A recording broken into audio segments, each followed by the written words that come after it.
There's only one verse in the whole Bible that says it's inspired, right?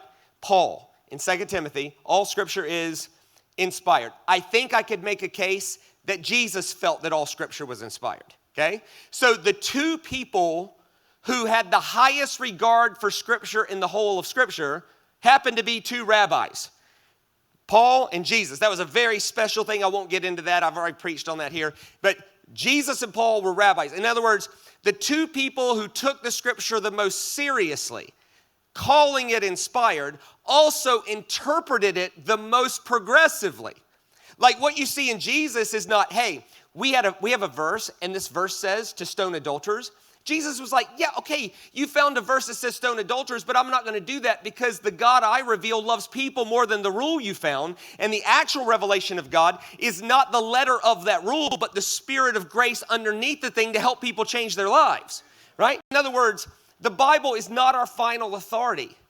It's not. Unless you're prepared to stone adulterers, put your neighbor to death for working on Saturday, unless you're prepared to cut a woman's hand off who grabs a man by the crotch in an attack, and that's Deuteronomy 25, by the way, and unless you're prepared to banish someone who wears a shirt of mixed cloth, the Bible is not your final authority, nor should it be. But the way Jesus applied the Bible is our final authority. There's a movement of people who want to follow the way Jesus applied the Bible more than being right about singular verses. And that movement of people is called, wait for it, Christians. People who follow Christ.